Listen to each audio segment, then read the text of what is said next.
Hello, in this video I'm bringing some updates on Ethereum, and we have the updated roadmap that you probably have already seen, and a new post by Vitalik on the Ethereum Research Forum that I found very interesting because it's touching on one of the most important points of the roadmap to reach single slot finality. So when we are in a post SSF world, how does it look like in terms of load on the validators? What's the state then of the validators in Ethereum?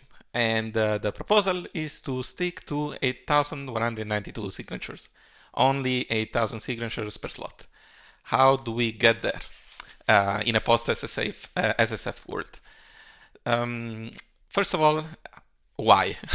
So yeah, the thing is, already today we have a huge amount of validators, around 1 million validators. And this was one of the design goals, after all, to allow to have a huge number of validators. Now, this is not just for fun, for a randomly high number, just not the validators per se, but the fact is that we want to allow as many people as possible, as many users and as many ETH holders, if they want, to participate to consensus. So you have to design a system that is capable to let all these people participate in consensus. And this works, and as now we have 1 million validators, but the thing is that not all of these validators are independent entities, of course. We know that every validator is linked basically to a chunk of 32 ETH. So if you have much more of 32 ETH, you're a single entity and you will have many validators. Now, the order of magnitude here is around 100 in the sense that you have 1 million validators, but only, as it's still a huge number, only 10,000 actively synchronized nodes. And, we can consider them different entities or not, but anyway, it's a big number, but it's not 1 million nodes, it's 10,000 nodes.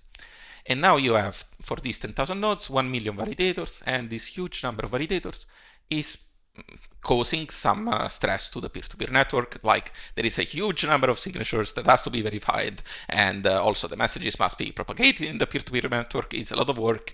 And the question is, why? I mean, do we actually need to do all that work when in actuality you only have 10,000 nodes?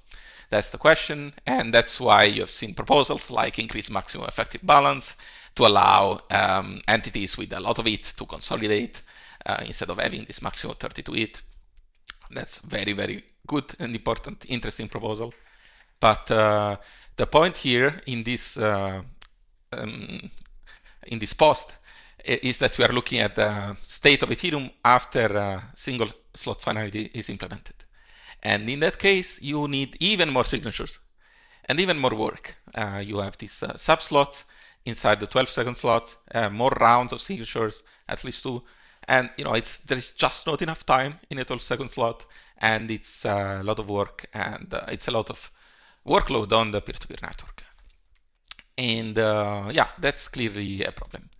And another important point that Vitalik made in this post is that still today the minimum stake is 32 ETH. So yes, the system is capable to support all these validators, but even with all the trade-offs and the design choices that were made to get there, you still have this requirement of 32 ETH. So if the point is to let as many people as possible to participate in consensus, we don't like to have this threshold of 32 ETH. We would like to have a system in which you can participate in consensus with less than this amount.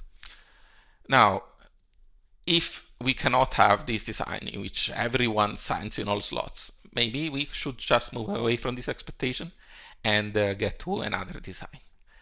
And basically this will be there will be a trade-off here, potentially, like this proposal, a compromise on sacrificing on validator accountability. This is in terms of slashing or skin in the game, sacrifice a little bit there, but still keep the amount of total slashable ETH very high, and at the same time get all the benefits of a smaller validator set. So the proposal is, or anyway, the goal is to have 8,000 signatures per slot, and this is done by limiting the number of validators to approximately 4,096. And this multiplied by 2 because in SSF design, whatever it will be, you will have these two sub slots. So that's a proposal, 4,096 validators with a minimum deposit size of 4,096 ETH, for instance. So the ETH at stake is still huge. But the question is, how do we get there? And are we fine with only 4,000 validators? As we had 1 million. How do we do that? And there are three approaches.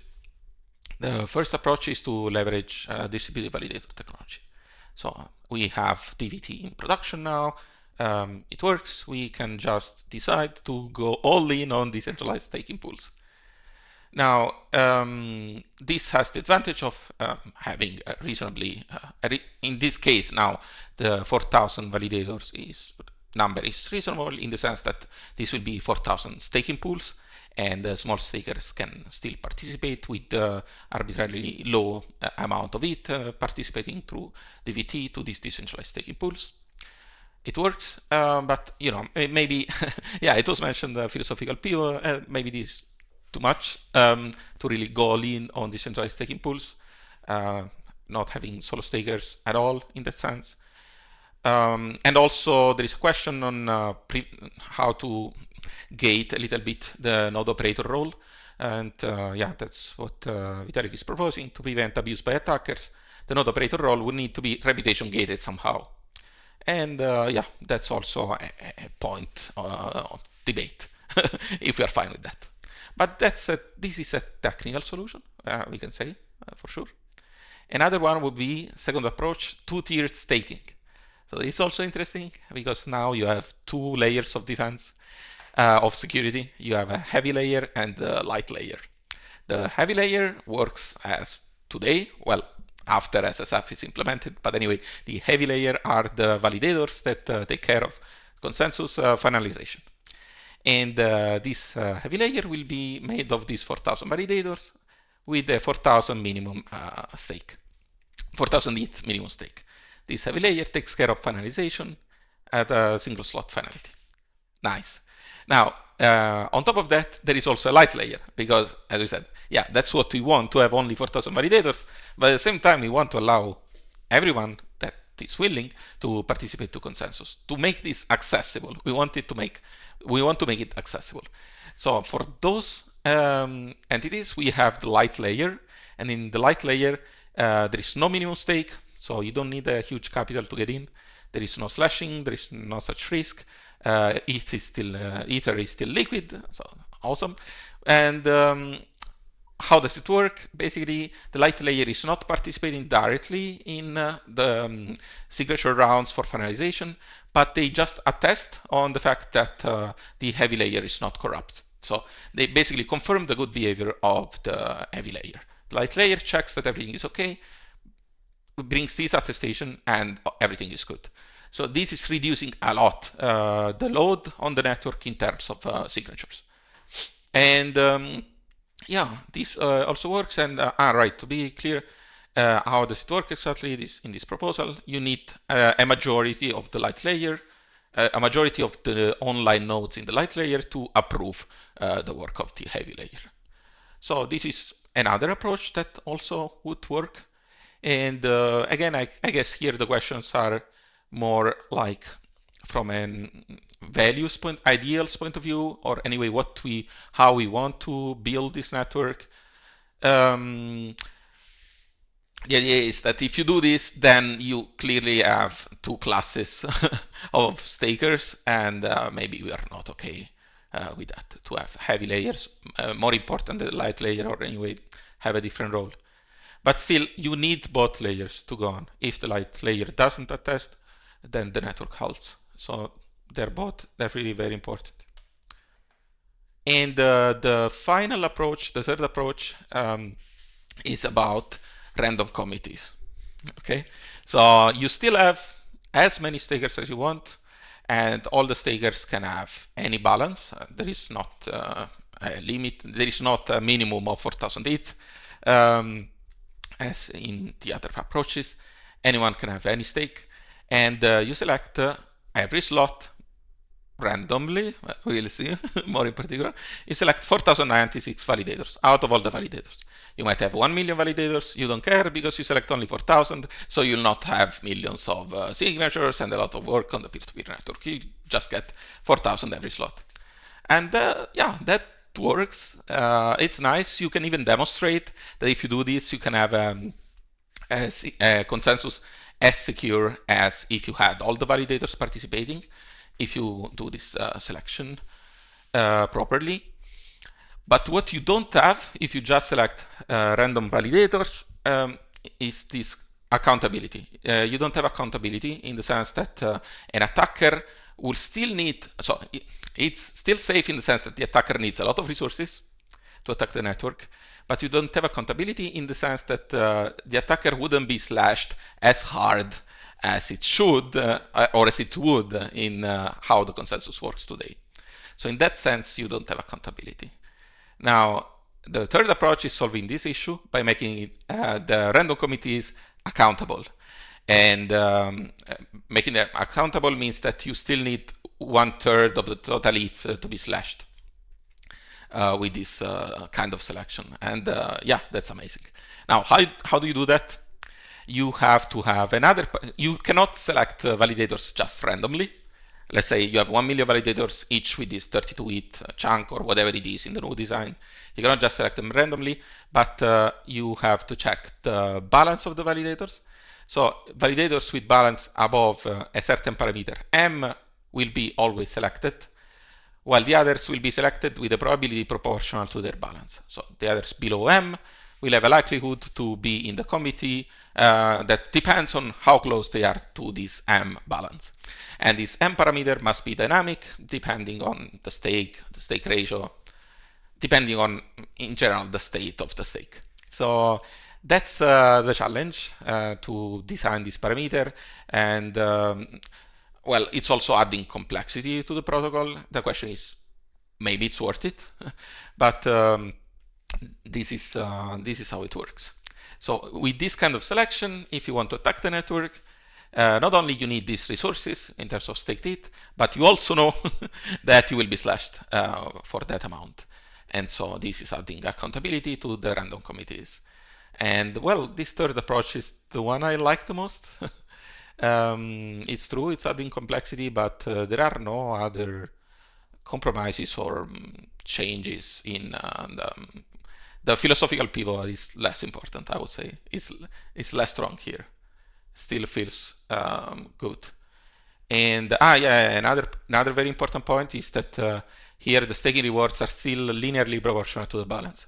So your rewards for staking are really only dependent on your staked balance and not on how much work you do for consensus. So you are decoupling your weight in consensus from your weight for the staking rewards. And yeah, that's also another very, very good point of this proposal. And you know, this is how it works today. And this today still works this way even after you have this approach in which some validators will be selected more often. All right, next we have the Ethereum roadmap update, and I've put here the previous version, the roadmap as it was published last year, and the one that was published by Vitalik at the end of 2023. So let's start with the merge. The merge is about consensus. Compared to last year, now we have withdrawals. DVT technology is mature, or anyway, more mature. We still have to see how it works properly at scale and so on, but this can be considered done. And the change here is that there is more emphasis on single slot finality, what we just talked about, SSF, as the next really important milestone on consensus. So we're getting there, work on the specification ongoing, participant selection is, I guess, what we just talked about, and yeah, a lot of work on implementation. Once we have single slot finality, then we can continue work on increasing the validator count. Then the Surge about scalability, about, yeah, this is the rollup centric part of the roadmap. And here we have seen progress everywhere. And we have limited training wheels in some cases. especially with optimistic rollup fraud provers.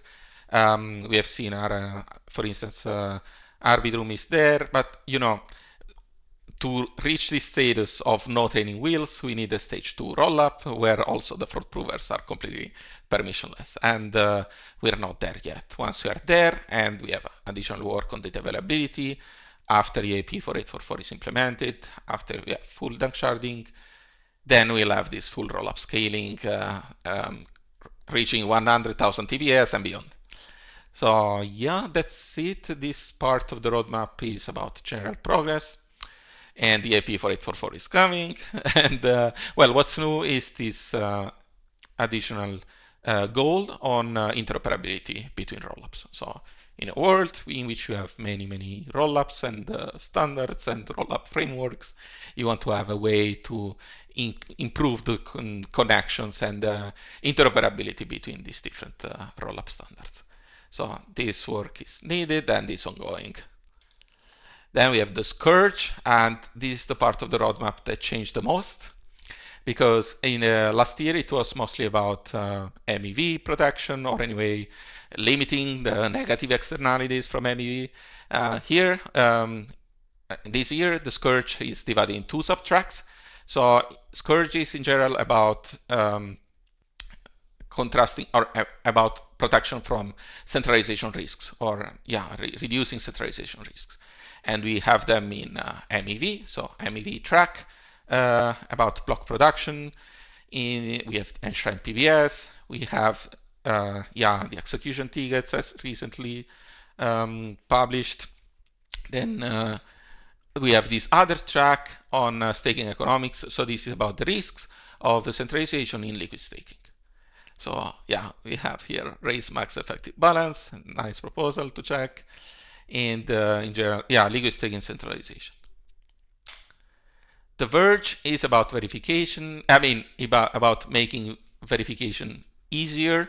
So this is, when you see this end game state of having centralized, or anyway more centralized block production and maximally decentralized block verification.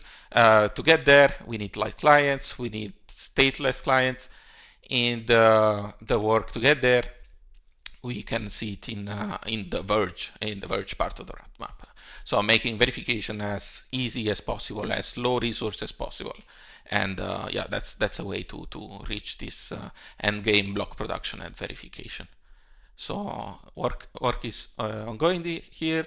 For instance, you can see Verkle Tree spec and implementation completed over the course of last year, and we'll get there. Next, we have the Purge, and here the big difference was the reduced emphasis on state expiration. As you can see, last year it was a milestone. Here is one of the other goals at the same level.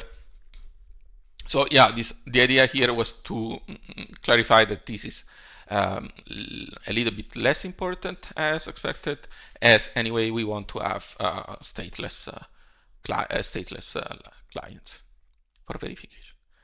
And the final part of the roadmap is the Splurge, that is everything else, extra, fix everything else.